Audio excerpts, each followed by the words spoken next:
Personal finance opinions YouTube channel में एक और वीडियो में आपको खुशामदीद। पाकिस्तान में मुसलसल महंगाई के बढ़ने का जो रुझान है उसकी वजह से और रुपए की जिस तरह वैल्यू मुसलसल गिर रही है,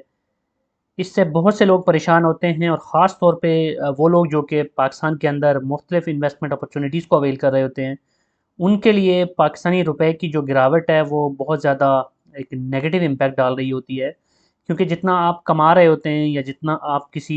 एसेट से बना रहे होते हैं in terms of revenue growth या इन टर्म्स ऑफ प्रॉफिट, उससे कहीं ज़्यादा अगर महंगाई बढ़ रही हो, इन्फ्लेशन का रेट बढ़ रहा हो, तो ऐसी सूरत में फिर वो कुल मिला के अगर बात की जाए तो बजाय इसके कि आप कुछ कमा रहे हो, आप गंवा रहे होते हैं। तो ऐसी सूरत हाल में इन्वेस्टर्स की हमेशा ये ख्वाहिश होती है कि उन्हें इन्फ्लेशन के अगेंस्ट हेज मिल जाए। इसका मतलब ये है कि उनको ऐसे ऑप्शंस मिल जाएं कि जिससे वो इन्फ्लेशन को बीट करने की पोजीशन में हो।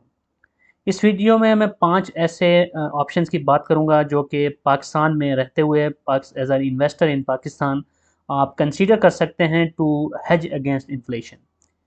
ज़रूरी नहीं कि ये जो इन्वेस्टमेंट ऑप्शंस हैं इसमें आप इन्वेस्ट करके इन्फ्लेशन को मुकम्मल तौर पे बीट करने में कामयाब हो जाएं, लेकिन कम से कम इतना ज़रूर होता है कि बहुत ज़्यादा जो इन्फ्लेशन का असर होता है वो आपके ऊपर नहीं पड़ता, बल्कि उसको किसी हद तक आप मिटिगेट कर सकते हैं। सबसे पहले हम थोड़ा सा हाई लेवल पे बात कर लेते हैं कि इन्फ्लेशन बेसिकली होता क्या है। जब इन्फ्लेशन होती है उसका मतलब यह है कि जो अशाए ज़रूरिया हैं उसकी कीमतों में इजाफा हो जाता है। उर्फ़ आम में या लेमैन टर्म में बात की जाए तो उसका मतलब है कि महंगाई हो जाती है और नतीजा इसका ये होता है कि आपकी जो बाइंग पावर है यानी आपकी क़ुव्वत ख़रीद है वो उसमें कमी आ जाती है। अगर इसको थोड़ा सा मज़ीद हम डिटेल में डिग डाउन करें तो इन्फ्लेशन से होता ये है कि आपके पास जो पैसा होता है उसकी जो एक्चुअल वर्थ है वो कम हो जाती है। वो इस तरह से कि आप यूँ एग्ज़ाम्पल ले लें कि आज से 20 साल पहले अगर आपके पास 50,000 रुपए होते तो 50,000 रुपए लेकर आप मार्केट में जाते, तो जो चीज़ें आप उस 50,000 की आज से 20 साल पहले ख़रीद सकते थे, क्या आज आप 50,000 से उतनी चीज़ें ख़रीद सकते हैं? बिल्कुल भी नहीं। और आज उस उतनी ही जितनी चीज़ें आप उस वक़्त ख़रीद सकते थे, उसके मुकाबले में अगर आज वही सेम चीज़ आप ख़रीदना चाहें तो 50,000 की जो आपको मिलेगी वो क्वांटिटी में उसका शायद हाफ भी ना हो। जिससे ये पता चलता है कि इन 10 सालों के अंदर पाकिस्तान में जो इन्फ्लेशन है वो बहुत ज़्यादा बढ़ गई है, लोगों की बाइंग पावर में कमी आ गई है और जो मुख्तलिफ अशिया हैं उनकी कीमतों में इजाफा हो गया है। अब इन्फ्लेशन की कई इकसाम हो सकती हैं या कई रीज़न्स हो सकती हैं जिसकी वजह से इन्फ्लेशन होती है, तो उनको हम यहाँ पे बात कर लेते हैं पहले। उसमें पहली चीज़ होती है डिमांड पुल। इसका मतलब ये है कि जब डिमांड एंड सप्लाई का तवाज़ुन मुतासर होता है, किसी चीज़ की डिमांड बढ़ जाती है और सप्लाई कम हो जाती है, तो ऑटोमेटिकली फिर उस चीज़ की जो कीमत है वो ऊपर जाना शुरू हो जाती है। इसी तरह जो दूसरा एक और फैक्टर होता है या एक किस्म होती है इसकी, वो है cost push. Cost push based inflation का मतलब ये है कि जब मुख्तलिफ़ किस्म की जो कंपनीज़ हैं, मैन्युफैक्चरर्स हैं या इंडस्ट्रीज़ हैं, जब उनको प्रोडक्शन के लिए कॉस्ट बढ़ जाती है, उनको अपनी जो फाइनल प्रोडक्ट बनानी होती है, उसके लिए उनको रॉ मटेरियल जो मिल रहा होता है वो महंगा मिल रहा होता है। फिर जो एसोसिएटेड कॉस्ट होती हैं जैसे फ्यूल हो गया, इन बिजली हो गई, गैस हो गई या दीगर जो मशीनरी हो गई, वो सारी चीज़ें या इनको लेबर महंगी पड़ना शुरू हो जाए, तो ये जब सारी चीज़ें उनकी कॉस्ट में एड अप होती हैं, तो फिर वो जो प्रोडक्ट बनाते हैं या जो भी उनकी सर्विस या प्रोडक्ट है वो भी महंगी हो जाती है। जो तीसरा एक और एक किस्म या एक और टाइप होती है इन्फ्लेशन की, वो है बिल्ट इन। इसका मतलब ये है कि नेचुरली भी अगर बात करें तो हम सब की जो सैलरीज होती हैं या जो लोग रिटायर्ड होते हैं उनकी पेंशन्स होती हैं या कोई भी किस्म किसी भी टाइप से आपकी जो इनकम जनरेट हो रही है वो वक्त के साथ साथ बढ़ती जाती है। यानी पिछले साल आपकी जो सैलरी थी आज उससे कुछ पैसे या कुछ रुपए ज़्यादा हो जाती है, विच मीन्स के उससे आपकी बाइंग पावर कुछ हद तक बढ़ती है। जैसे अगर अब पिछले साल 1 लाख कमा रहे थे, तो अगर आज अब 1.5 लाख कमा रहे हैं, तो ये जो दूसरे फैक्टर्स हैं जिसकी वजह से उसकी वैल्यू कम हो गई, उसको हटा के अगर बात करें तो जनरल अगर सिनेरियो के अंदर देखें, यानी कि एक ऐसे इन्वायरमेंट में हम देखें कि जहाँ पर चीज़ों की कीमतें अगर ना बढ़ी हों, तो फिर डेफिनेटली लाख रुपए के मुकाबले में 1.5 लाख रुपए से आप ज़्यादा आप चीज़ें हासिल कर सकते हैं, या आप उसको अगर यूज़ करते हैं फॉर परचेजिंग तो ज़्यादा परचेजिंग कर सकते हैं।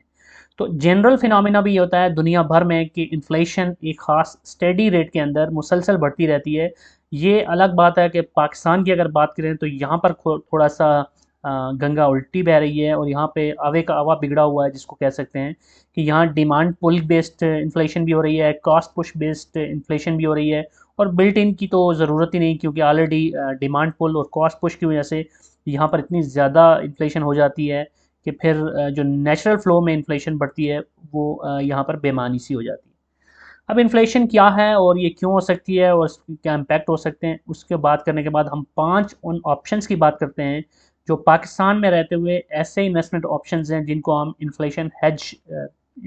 ऑप्शंस कह सकते हैं। इनमें आप इन्वेस्टमेंट करते हैं तो बहुत हद तक, मुकम्मल तौर पर तो नहीं लेकिन बहुत हद तक आप अपने पैसे को डी वैल्यू होने से बचा सकते हैं। इसमें जो पहला ऑप्शन है वो एक यूनिवर्सली एक्सेप्टेड ऑप्शन है गोल्ड का। गोल्ड को हमेशा से दुनिया भर में ये समझा जाता है कि ये जो इन्फ्लेशन होती है उसके अगेंस्ट आपको बेहतरीन हेज प्रोवाइड कर रहा है। गोल्ड की जो कीमत होती है, क्योंकि ये एक रेयर मेटल्स में से एक मेटल है, तो इसकी जो स्कार्सिटी है यानी कि इसको इसका नायाब होना है कंपैरेटिवली, उसकी वजह से इसकी जो अपनी वर्थ है वो कभी भी मुतासर नहीं होती। अब कैश की बात की जाए तो कैश यानी कि आपके पास अगर पैसा है तो कोई भी कम मुल्क है तो जब वो ज़्यादा पैसा छापना शुरू कर देता है तो उस पैसे की वैल्यू कम होना शुरू हो जाती है। तो उसमें मॉनेटरी पॉलिसीज़ वगैरह का अमल दखल तो ज़रूर होता है, लेकिन इन जनरल बात की जाए तो कैश जो है वो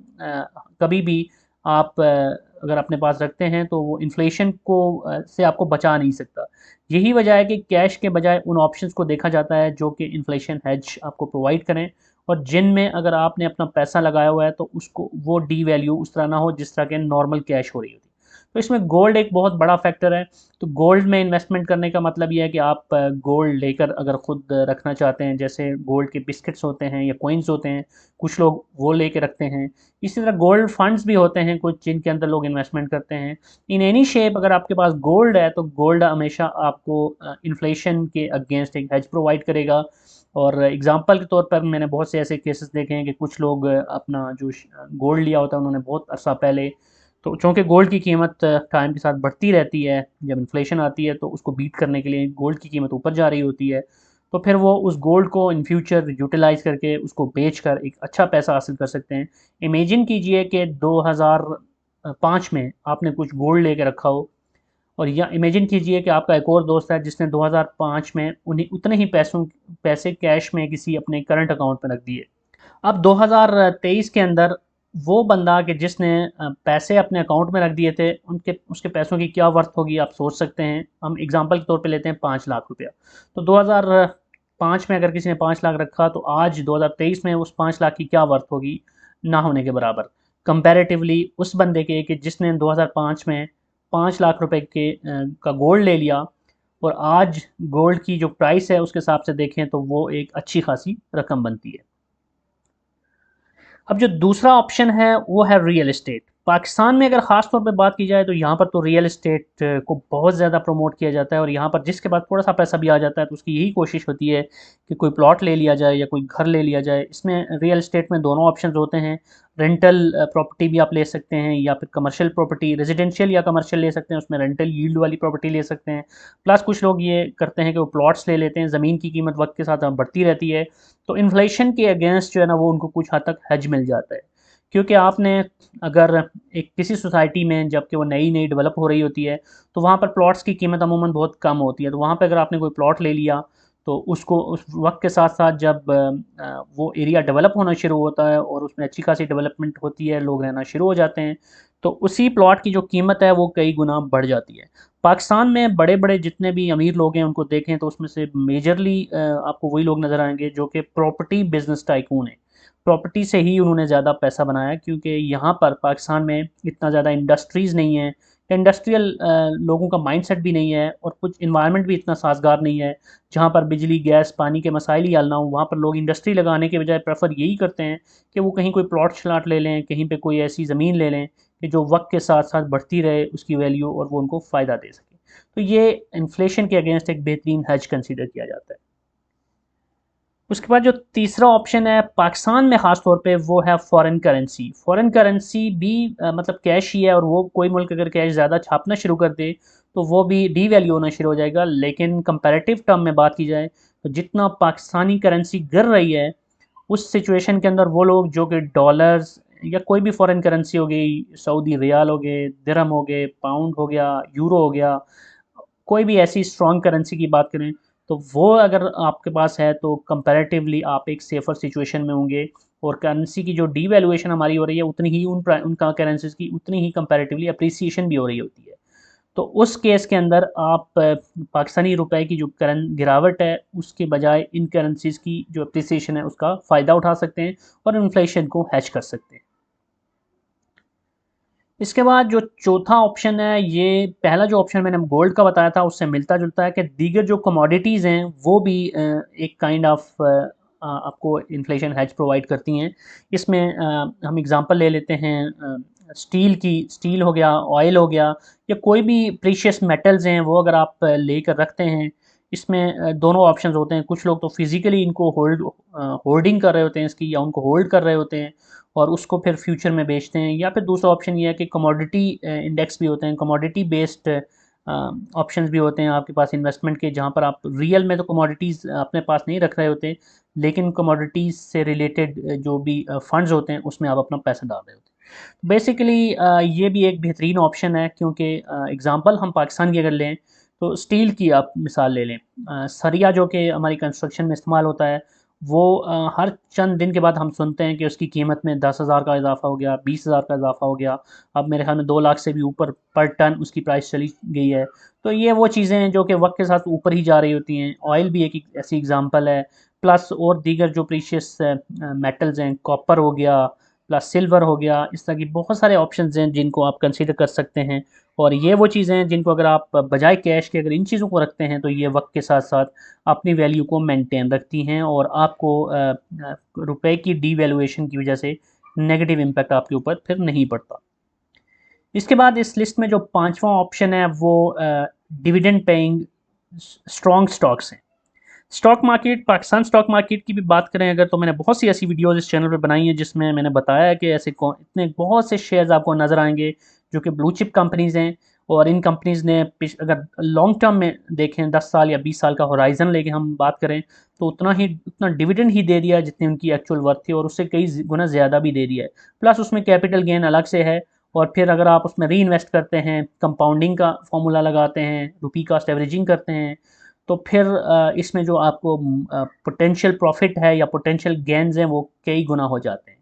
तो बजाय इसके कि कैश आपकी बैंक अकाउंट में रखी हुई सड़ रही हो, उसको अगर आप इस स्ट्रॉन्ग ब्लू चिप स्टॉक्स के अंदर इन्वेस्ट करके वहाँ से डिविडेंड भी हासिल करते हैं और पोटेंशियल कैपिटल गेन भी हासिल करते हैं, तो ये भी एक बेहतरीन हेज आपको प्रोवाइड करता है इन्फ्लेशन के अगेंस्ट। ये थे वो 5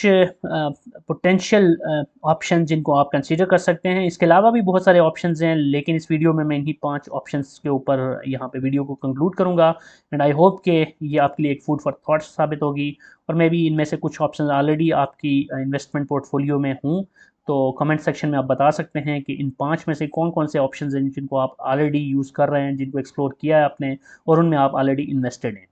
अगर आपको ये वीडियो पसंद आई है तो चैनल को सब्सक्राइब करना, वीडियो को लाइक करना, बेल आइकन को प्रेस करना मत भूलिएगा। और अगर आपका कोई भी क्वेश्चन है तो आप कमेंट सेक्शन में लिख सकते हैं। Thank you very much.